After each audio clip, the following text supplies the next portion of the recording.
Thank you, wonderful Lord Jesus.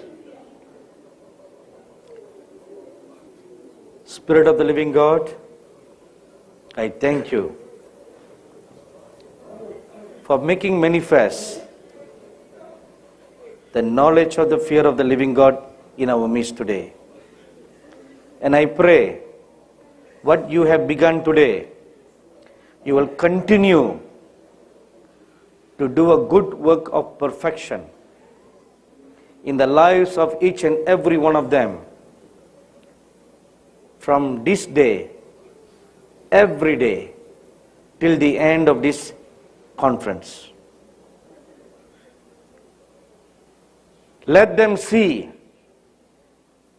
let them face the terror of the Lord these days, that they may know that the great God Jehovah is a consuming fire, a devouring fire, who is going to come again to judge all men. And he requires a people made white and clean and set apart, sanctified as the holy bride. Thank you.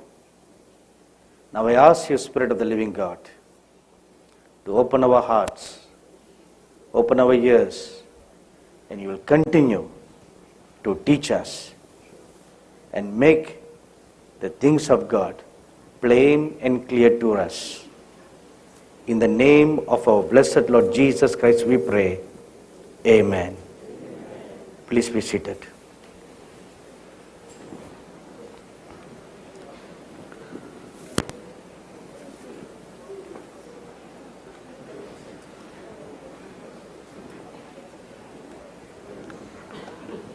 I like to tell you one thing very clearly, unmistakably, and very strongly.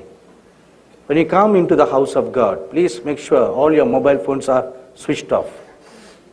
Why do you need your mobile phones when you're coming into the house of God? You're coming to hear the voice of God, not to hear someone calling you. So please kindly make sure that before you enter the gateway, that all are switched off.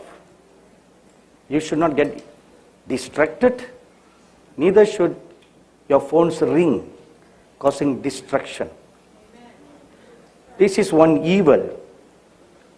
This present generation must learn to crucify. If you don't learn to crucify that mobile device becomes more important to you than your communication with the living God.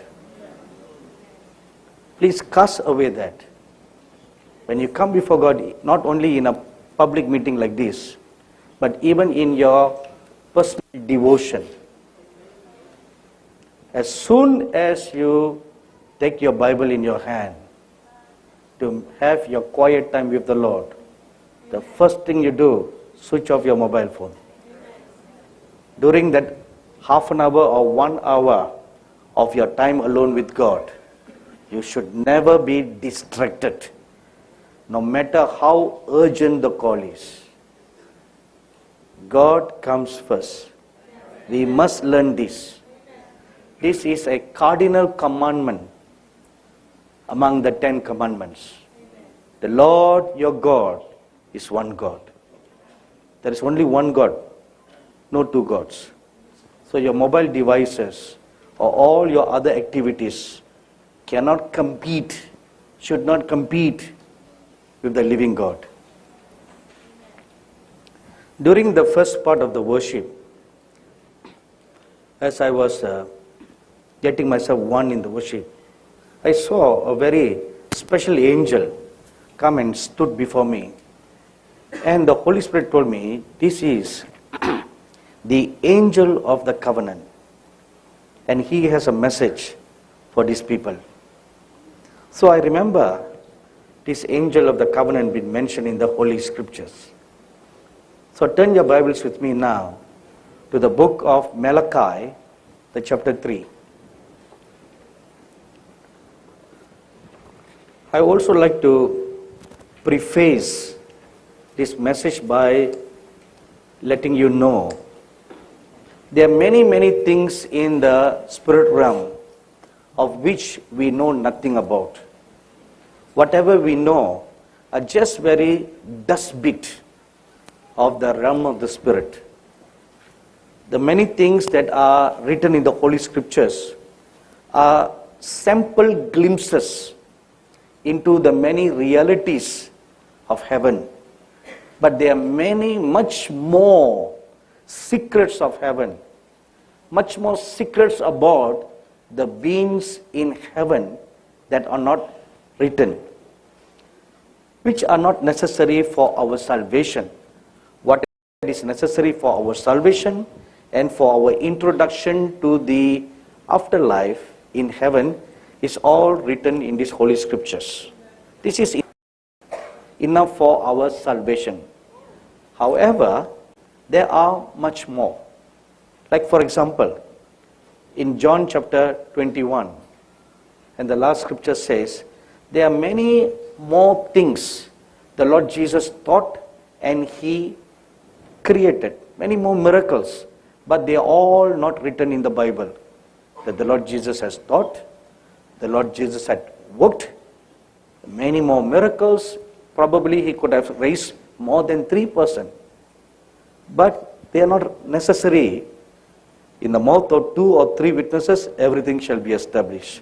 So the raising of the dead, there are 3 samples in the Jesus. And you see a 4th person being raised by the Lord, or 5th person raised by the Lord.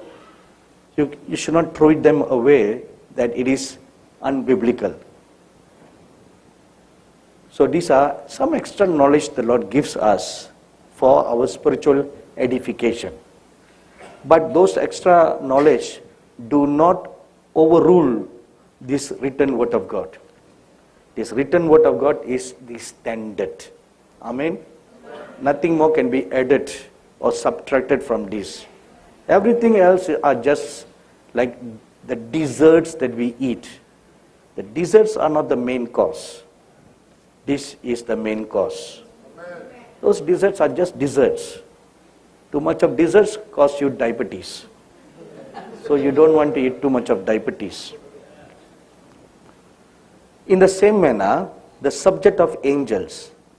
There are tons of books written by many wonderful scholars, even by spirit-filled believers. All are very good. But there are many more and secrets about angels that we hardly know.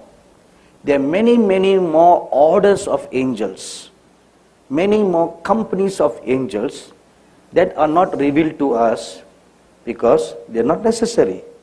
However, in these last days, those angels that are appointed for the last days, they will begin to make manifest. They are different orders of them. They are different beings, different created beings. We hardly have much knowledge even about the angels mentioned in the Bible. For example, the cherubim. You read about the cherubim in Genesis chapter 3 and in Ezekiel chapter 1. But what really are their functions? We do not know much. But we cannot form a narrow theology based on just one description to come to a conclusion, this is the function of a cherubim. No, that is very wrong. Because we are only allowed to see a little glimpse, not the full picture. For example, the cherubim have 4 heads. Now why do they have 4 heads? And the 4 heads are different to the external description of what they really are. But who are they? Why, when the prophet Isaiah cried out, I am an unclean man, the seraphim flew down with a coal of fire and sanctified him. Where did he get the coal of fire from? In Ezekiel chapter 28, we read that there is a bed of coals of fire in a certain place in heaven, in a secret place in heaven. And among the many angelic orders, Lucifer was allowed to walk up and down on the stones of fire. This was before his fall. So what is that place that no other angelic beings were allowed to walk except Lucifer had walked? So what is those coals of fire? It is one of those coals of fire that the seraphim brought to sanctify the prophet Isaiah. Then you read in Revelation chapter 10, a mighty angel comes and stands before the Apostle John. His head touches the clouds. We only thought that angels are about our height, or maybe a little taller. But here you have an angel whose very head touches the clouds. And he's so huge and gigantic that he puts one leg on the land, another leg on the sea, and his clothes are of rainbow color. And his face was more brilliant than the sun. Now, who is this angel? There's no description about him except his manifestation before the Apostle John. And he seemed to have a scroll in his hand. And if you analyze the way these angels speak, they don't speak like how the prophets prophesy, "Thus says the Lord, I will bless you and keep you." These angels seem to speak in the first person, like as if God himself is speaking. And that is the reason why many theologians always mistook an angel of an high rank and order as a manifestation of the Lord Jesus himself, which is absolutely wrong. If you read Exodus chapter 3, when an angel appeared in the fire on the burning bush, the scriptures clearly says it was an angel who came down in the form of a fire. This angel is not in the form of a person, it's fire.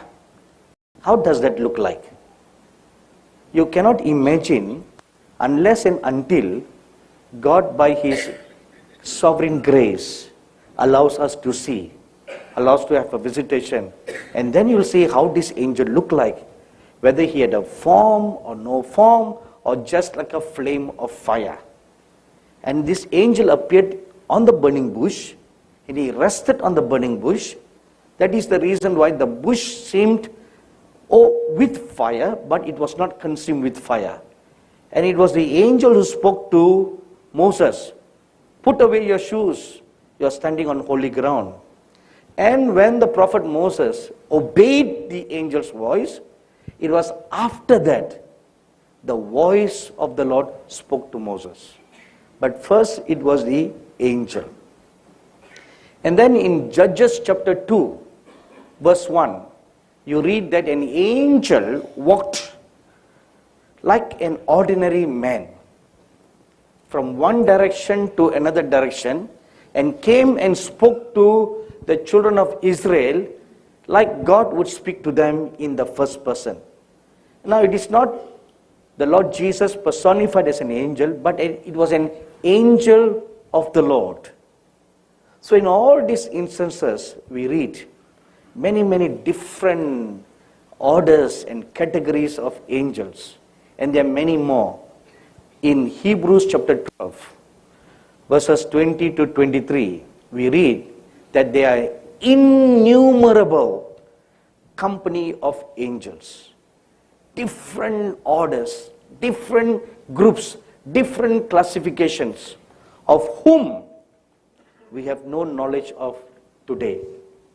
But in these last days, God will make them manifest. And the reason why He's going to make them manifest is because they all have their respective works to do in these last days. So among the many angels is one angel called the angel of covenant. Let's look at Malachi chapter 3, verses 1 onwards. Behold, I will send my messenger, and he shall prepare the way before me. Now, before we read the scripture, I need to give you another preface. This is preface number 2. Preface number 2 is this. Every word of God has 7 facets. Psalms chapter 12, verse 6 tells us that the word of God is purified 7 times. So there is not one view of the word of God. What is written for Israel for their time will also apply to us in these present times, will also apply to the church as a corporate, will also apply to a small remnant group. So, one word has 7 facets. Just like light is colorless, is a beam, like what we call today white light. But when it passes through a prism, it comes out as 7 colors. So, is light 7 or 1? It's 1, but 7. It's 7, yet 1. In that one color or one light is a band of a composition of 7, a perfection. So when you look at the Word of God, there are 7 facets, 7 dimensions to every word. So what will apply, one explanation or definition will apply to one particular situation, but it will also have another dimension for another purpose. So we must not be bogged down. See, this is a danger of just simply reading the scriptures by face value. The Lord Jesus himself said, the words that I speak unto you, they are spirit and they are life. So it's not only letter, it is spirit. If it is spirit, then it is life. Everything that is of the spirit has life in it. And if it has life, it can speak to you. Now let me give you another example. In Genesis chapter 3 verse 21, you'll read that after Adam and Eve had sinned, and God wanted to prevent them from partaking the fruit from the tree of life, and cherubim and a flaming sword was appointed to guard the tree. And the scripture says this flaming sword moves in a 360-degree circle continually to make sure that in whichever direction Adam and Eve would try to sneak in to partake the tree of the fruit, that the assignment given to the sword is to strike them down.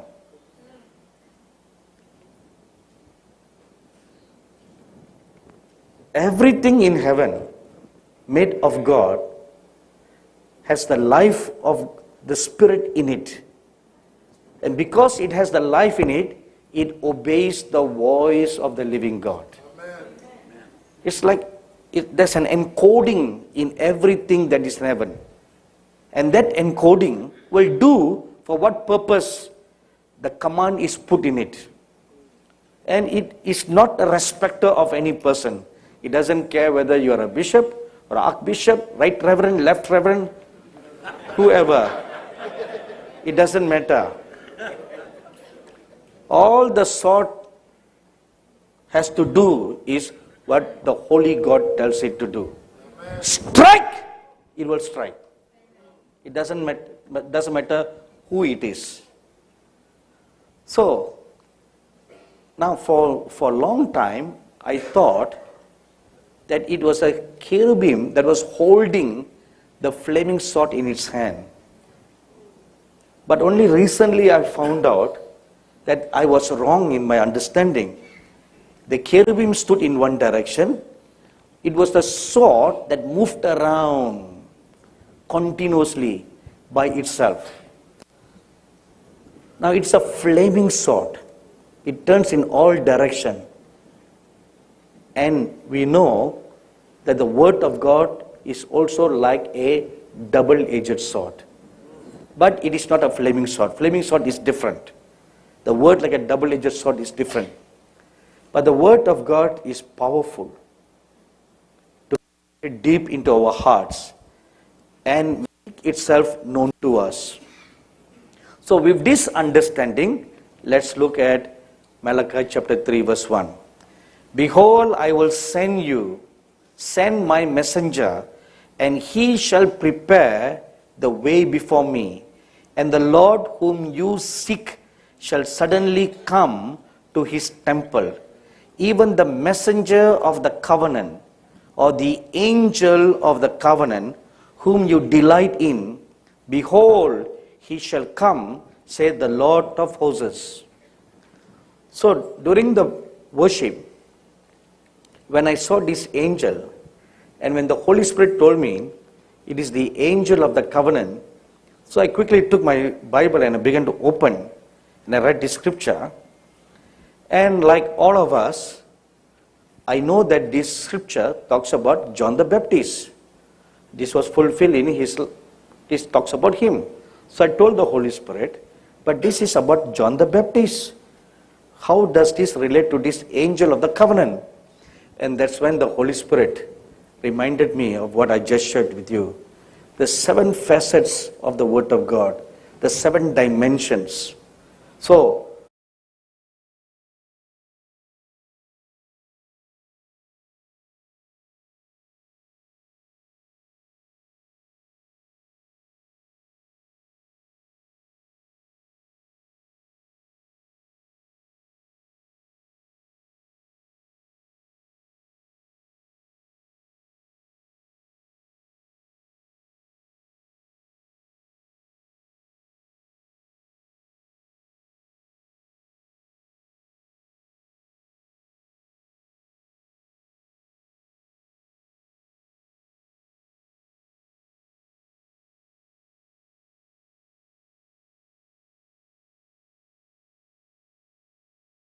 the covenant by reminding you of the covenant. But who may abide the day of his coming? And who shall stand when he appears? For he is like a refiner's fire and like fuller's soap. Now whatever we read now are all the functions and the duties of this angel of the covenant.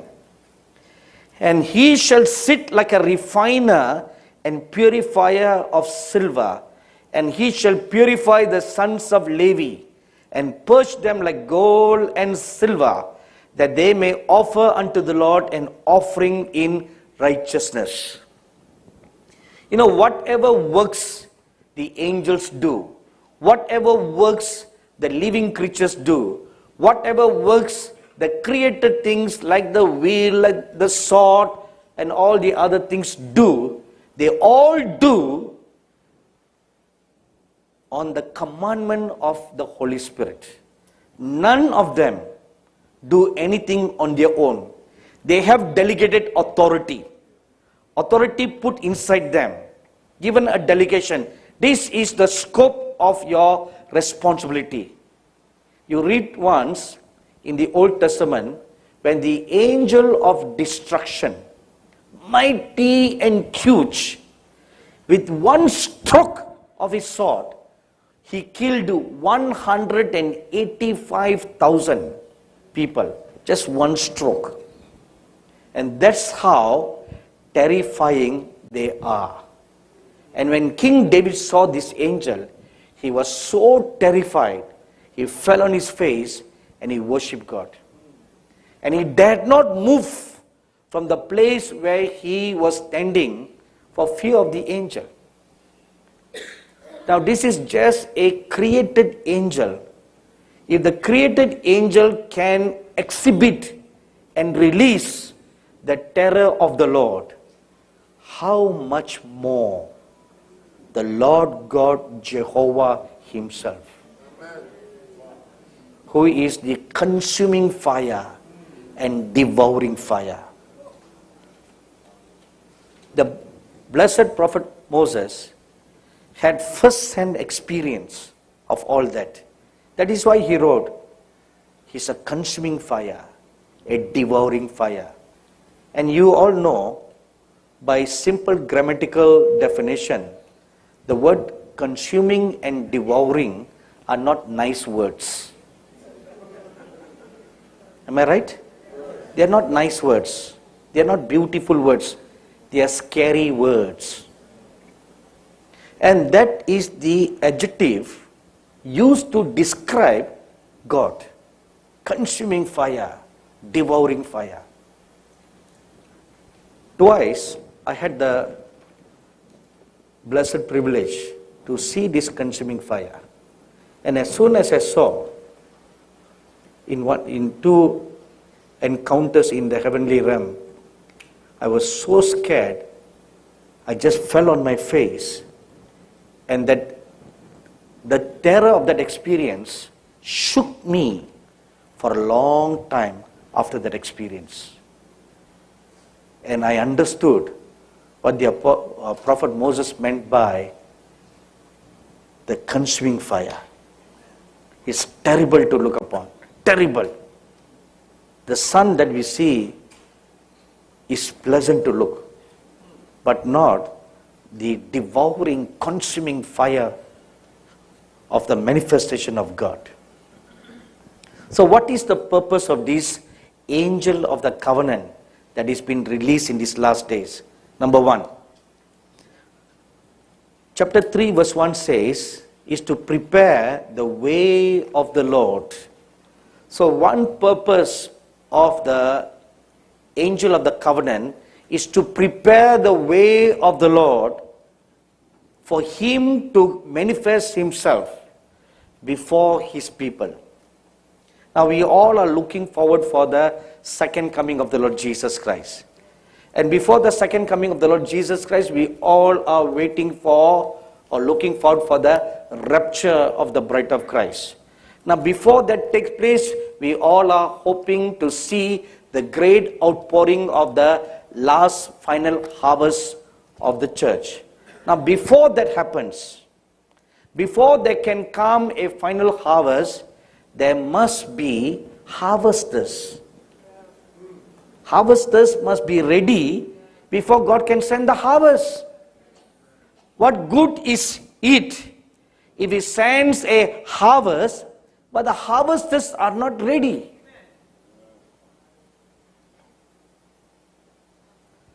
In Matthew chapter 23, the Lord Jesus Christ denounces the Pharisees and the Sadducees, who are the religious leaders like today. The apostles, the prophets, the pastors, the evangelists, the teachers, the bishops, the archbishops, the pope, the right reverend, left reverend, high highness, low highness, all. Don't laugh. Please don't laugh. I am not joking. Don't laugh. Don't laugh at wrong times. You know, all these jargons that we have today, all these titles, the Lord Jesus denounced them. Why? He says, you don't prepare yourselves to go to heaven, and then you go all the way, even across the 7 seas to make converts. When you make them converts, you make them 2 times more devilish than you. Which means, they are not making a new believer a disciple of the Lord Jesus Christ. Rather, they are making them just like the disciple of the devil. Why are they making them disciples of the devil? Because they themselves are disciples of the devil.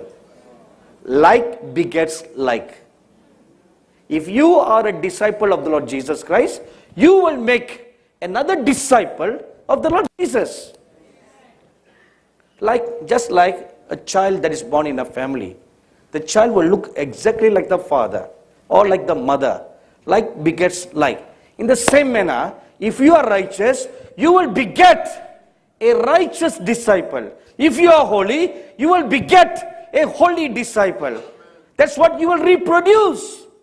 But if you are a devil or the child of a devil, you will beget a disciple. You will transform them, you will train them, you will disciple them like the devil. And that is exactly the situation today. What was the situation during the times of the Lord Jesus Christ is exactly the church situation today. No different. Maybe worse, but no better. We are not a people who are seeking God. We are people who seek more of the flesh than the things of God, than God Himself.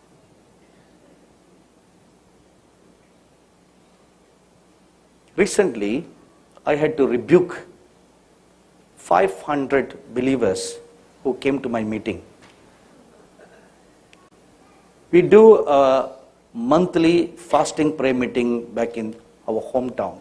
It's a regular meeting, and about 600 to 1200 people come every month to fast and pray for our ministry. And at the end of my message, I minister to the people, and then after that, it is an Indian custom that people come for individual prayer just to get a blessing touch. It's a kind of a tradition and a norm. So I do that. But on this particular day, as soon as I finished my message, I was going to pray, and then for some reason I opened my eyes and I saw half the crowd move to the right-hand side of the auditorium, all waiting in one straight line to come and see me for a personal touch. So I saw that and I kind of ignored it. Okay, this is human nature. Let them do what they want to do. And as I started to pray, I saw the Lord Jesus Christ in a manifested form appear in the center of the auditorium to bless the people. So now I am saying to the whole crowd, I see the Lord Jesus Christ who has come in our midst to bless you. Let's all kneel down. And then when I turned to my right, I saw those people still standing in that. Don't laugh. This is not funny. Because you make the same mistake. If not you standing in that line, you will stand in this line. Or you will stop me outside the hotel. You are no better. People all over the world do the same mistake, just in different forms. Please don't say amen anymore, okay? Please don't laugh unnecessarily. I don't know why you are laughing unnecessarily for. Am I like a clown to you today? And when I saw that, a holy anger just boiled inside me. Because here, the King of Glory, the desire of your heart has come. And the people, instead of coming, as soon as they heard, they should have all come to the main area where the Lord Jesus has come. What good am I without the Lord Jesus?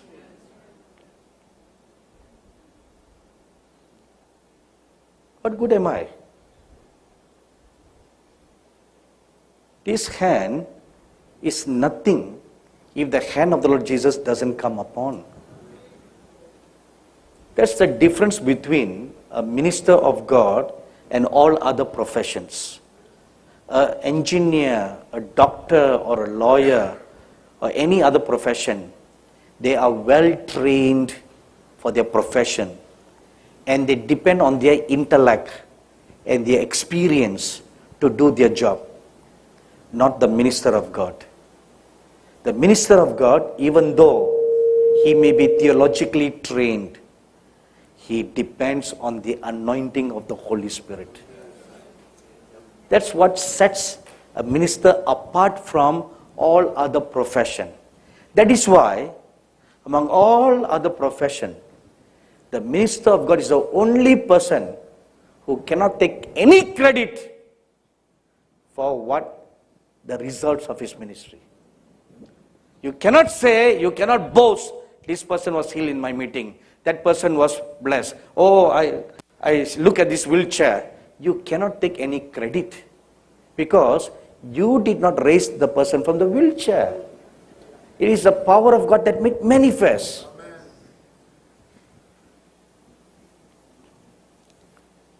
2 years ago, the Lord called me to organize a conference for women. That was the time the Lord gave me the mandate to raise up an army of women for these last days in fulfillment of Psalm 68:11. So we organized the first conference in our hometown where 2,500 women came for the 3 days meeting. And there came a woman from Malaysia who was in a wheelchair. She met with an accident and she was paralyzed from her waist downwards. And she is an ardent viewer of our television programs. And when she heard that I was organizing this women's conference, she begged her son to bring her all the way from Malaysia to India for the conference. And her son, who's not a Christian, he discouraged her. He said, no, it's so difficult to go on the plane, to go to India, and you may not even meet this man of God. But she cried and she begged her son. She said, if I go there, I will be healed. So somehow the son was moved by the mother's pleas and they came to our meeting. And she met with my secretary and she told her, I would like this man of God to lay his hands on my head. And if he did that, I will be healed. So my secretary, being as kind-hearted as she is, she told her, okay, you sit by the doorway when he's coming. And as soon as he walks in, I will tell him, this is the one, please lay your hands on her. So she agreed. So she was by the doorway. And my secretary told me, please, this woman has come all the way from Malaysia, just she needs a touch from you. So I told her, if I touch one person, I should touch everybody. That is fair, isn't it? I cannot just lay my hands on one person and not lay for everybody else. So anyway, I told her, since she's going to be here for the 3 days of the meeting, just wait for God to manifest. So every day when I enter into the hallway, this woman will give me the biggest smile on her face. On the last day of the meeting, there was a powerful glory of God that manifested in the auditorium. I saw a mighty angel whose head touched the ceiling of the church, which was at 30 to 35 feet high. And when this angel appeared, golden dust, smoke came out from him and began to permeate all over the auditorium. And healings began to manifest. People were getting healed without a single word spoken for anybody, without a single prayer being offered to anybody, and before anything happened, the woman in the wheelchair, she got up. She stood to her feet and she pushed the wheelchair. Now, I can't take credit for that because I didn't pray for her. I didn't lay my hands on her. It was a sovereign act, sovereign touch of God. So who can take credit for that? I said, look at this wheelchair. I even asked her for a souvenir, no? I said, leave this wheelchair behind. I'll keep them as one of my trophies. That was foolish of me to say like that. I'm glad she took the wheelchair back with her. See, you cannot take credit for anything. All credit and glory only goes to the Lord Jesus Christ. Amen. So, this angel of the covenant is preparing a people. The people are not ready. You may claim that you are ready to meet the Lord your God, but you are not ready. In 1992, I ministered at a highly spirit-filled Pentecostal church in Albuquerque, New Mexico. And I've never seen a church with such an anointed worship like that church. Every one of them were Hispanics, and they worshipped the Lord very powerfully, very beautifully, and there was such an holy atmosphere in the church. So I myself was lost in the worship, and I thought in my heart, how wonderful all these worship people are. This was before I met the world's best worship team in your church.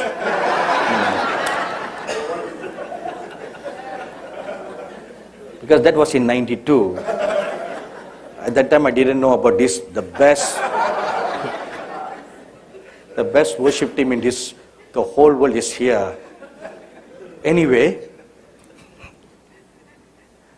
Anyway, so I was, in my simple naivety, I thought in my heart, what a wonderful worship team. As I was pondering like this, the word of the Lord came unto me. He said, when you go up to preach, before you begin your message, tell them that if I come right now, not a single one in this church is ready to meet me. I was shocked. Here was anointed best worshippers, wonderful musicians, and yet the Lord said, none of them are ready to meet me. So I delivered the word. As soon as I delivered the word, there was pin drop silence. And after the message, the service ended, not a single person came up to me for prayer. Understandable, you know. And the pastor, together with some of their church leaders, took me out for lunch. So they went to a very nice American restaurant, and everybody sat in different tables. The pastor came and sat beside me. So it was a wonderful East Indian lady pastor. And she held up the menu. It was a huge menu, like the Book of Life. And she held up the menu right before my face so that nobody else sees what we are talking. And the pastor went through the menu one by one. And as she was explaining one by one, at the same time she whispered in my ears, she said, brother, you said that if the Lord Jesus came, none of the members are ready. What about me? So I then understood why the pastor put up the menu so high. So I asked the pastor a question. Madam, where were you when I delivered the word? She said, I was just right before you. So I told her, that includes you. It doesn't matter whether you are pastor or whoever you are. The heart attitude is what the Lord God sees. How you are. What you are. There lived a wonderful prophet of God in the 1950s in China called John Sung. He was used powerfully by God just exactly like the prophet John the Baptist. He preached fearlessly like him, and he prayed for the Lord used him powerfully in revivals and in praying for the baptism of the Holy Spirit for the people. When he stands to preach, the fire of God comes upon him so strong that the wooden platform on which he was standing would burn, literally burn, and just leave burn dark portions wherever he stood. Towards the last end of his life, one day as he was praying, the Holy Spirit spoke to him, John, you are a thief. He was shocked because as far as he can remember, he has lived a righteous life, a holy life. So he was shocked that the Holy Spirit would call him a thief. So he fell down on his knees and he asked the Holy Spirit, what do you mean? When did I stole? So the Holy Spirit said, John, you are a thief. You stole 5 cents from that pastor. Not $500, not $5,000, 5 cents. Is 5 cents of any value? No value. So he was shocked. He said, you borrowed money from the pastor and you promised him that you will return the money. But 2 years have passed by, you have not returned the money. John, you are a thief. That's how God sees you. One speck of blackness inside your spirit. One speck. When you come and stand before the consuming fire, the consuming fire exposes that one speck of blackness. If you want to stay in the outer court, you can have all the blackness you want. It doesn't matter because you're far away in the outer court. But when you move from the outer court to the holy place and to the most holy place, then even a speck, a dust of blackness matters. Matters. The scripture says very clearly, without holiness, it is impossible to see God. So, one of the function of this angel of the covenant is to prepare the way of the Lord among the people by pointing his sword at your heart. And that's what happened earlier. What I led you through was a demonstration of the work of this angel of the covenant. He will point his sword right into your heart and remind you of the covenant that you made. And this sword will be pointed to the nation of the US, reminding of the covenant that you have made, this nation has made. The sword will be pointed to the heart of the king of this nation, reminding the covenant that was made. You should not stray away to the left or to the right. The covenant that you make. If you stray, King Saul was chosen by God.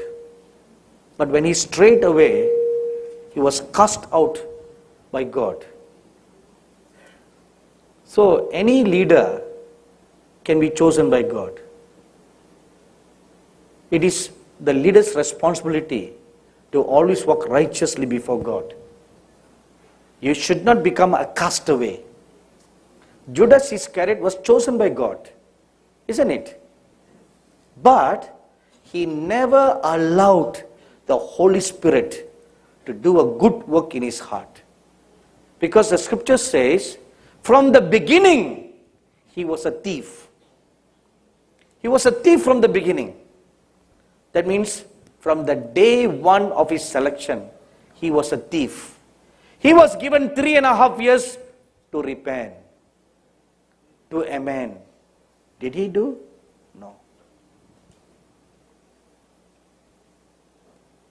In the same manner, God chooses apostles, God chooses prophets, even many among you today. God has brought you here, and the sword of the Lord, the sword of this angel of the covenant, had pointed to your heart this evening.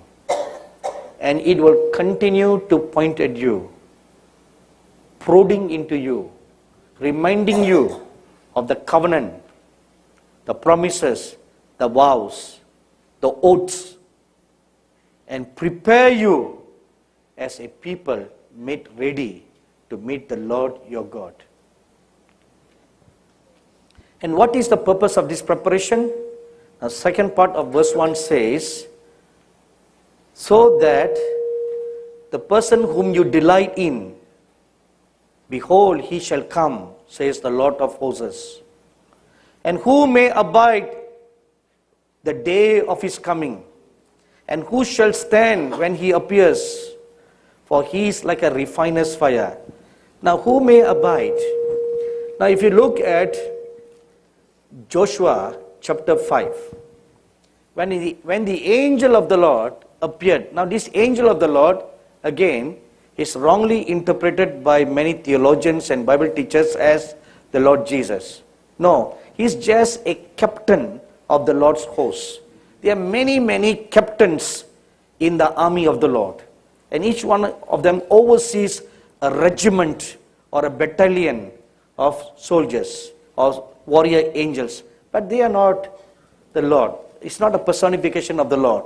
This is a wrong mistake.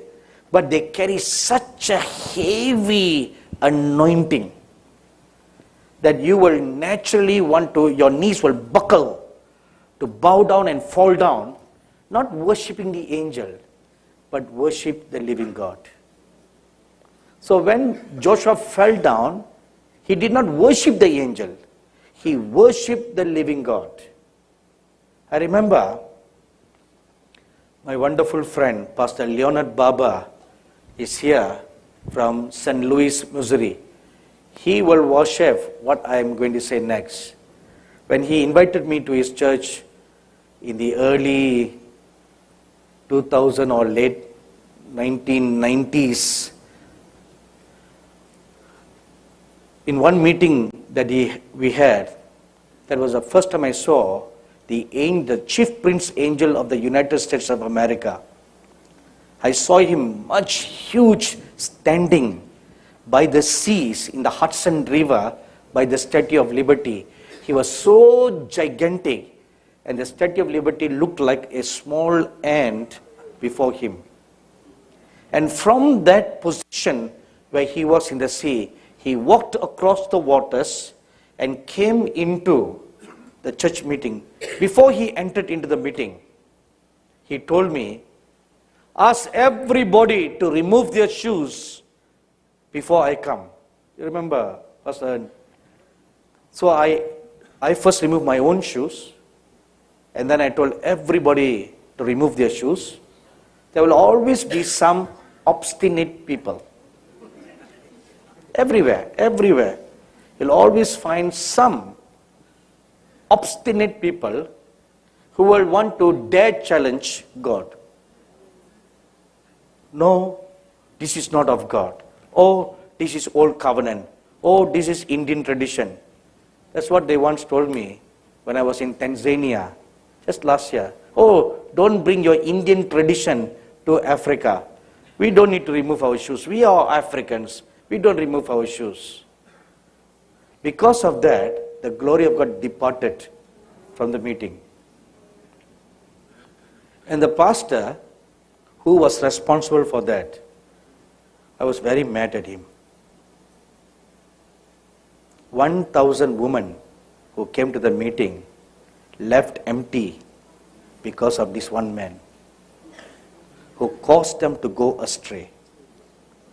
So the following day, this pastor and his wife came to me for prayer. They said, oh, we already have one child, and for the last 7 years, we don't have another child. We are planning to have a second child. Please pray a prayer of blessing. So I always try to be obligatory, Unless if the Lord told me to rebuke him, that's a different story. If the Lord doesn't tell me, I should not just simply rebuke him for the sake of, I don't like you, So I closed my eyes to pray. I tried to overcome my negative feelings about him by walking in love. Said, I must not allow these negative feelings I have when I'm going to pray for him. So I prayed, and the Lord told me, take your hands off him and tell him, because of what he did, I'm going to shut his wife's womb, and she will not have a child at all. And I stopped praying. I told the pastor, please go. It is not Indian tradition, Eastern tradition, Old Testament or anything. It is Bible culture. Amen. If you think it's Old Testament, then tear the Old Testament books from your Bible and throw them away. Why are you keeping them in your Bible? If you think they all are Old Covenant, Old Testament, that you don't need to follow them, tear and throw away. Amen. It's not Old Covenant, it's Bible culture. When the angel came and told Moses, remove your shoes, to whom does that angel belong to? Jewish culture? He's from heaven. That's heaven culture. Right? So, there was such a glory that exhibited from the angel. So everybody removed their shoes. Like I told you, there will be always some obstinate people who will dare challenge. Let me see what happens if I don't remove. They all like that, you know. They like to challenge God. Anyway, so everybody, but I always say, if you don't want to remove your shoes, please get out of the auditorium. Please leave the auditorium. Don't remain here. I once forcibly asked the sound man in our meeting in Jerusalem to leave the auditorium because he refused to take his shoes. He said, I am a Jew. I will not take off my shoes. I said, this is the Jewish God that is saying that. Right? Lord God Jehovah is, we knew God, Lord God Jehovah through the Jewish people. It's not through the Gentile people. We only knew God, Lord God Jehovah through the Jewish people. But he refused. I said, get out right now. I said, my staff, I brought my own sound technician. I said, they will handle that equipment. You leave right now. So come back to St. Louis. So everybody removed and they were all kneeling down. This angel, he was so terrifying. From that distance in the Hudson River, I could feel the terror and the fear of the Lord bubbling inside me as he walked. What would be the distance from the Hudson River to St. Louis? 1,000? 1,000? 1,000 miles? He literally walked, you know, it was not translated. He walked that distance and he came and stood before me. And before he entered into the auditorium, he looked at me with a stern look. He said, I said, all should remove their shoes. So I looked around, I told the angel, yes, everybody have removed their shoes. And he pointed his sword straight at the organ player. He said, that man has not removed the shoes. And he was crouching behind the organ. And when I pointed my finger at him, I said, I told you to remove your shoes. Why didn't you remove? He just stood up and he walked out of the auditorium. Do you remember? And he had not removed his shoes. You see, this is the attitude Christians have. But he was a church organ player. Plays organ every Sunday or every other meeting days. He will be thinking you are contributing something to serving God. But look at the attitude of your heart. It is full of dead men's bones. That's who you are. Dead men's bones, rotten bones, dry bones, devoid of any life. We are just pretending to be whitewashed tombstone Christians. We only look holy, joyful on the external. You know, we can fool everybody, not the all-seeing eyes of God. Habakkuk chapter 1 verse 13 says, the eyes of God are purer than fire. Purer than fire. They cannot behold any evil.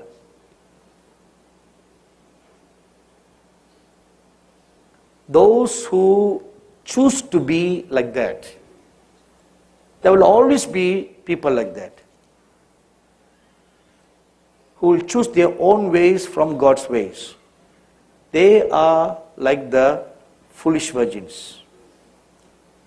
They will be like the group that belong to the left-hand side.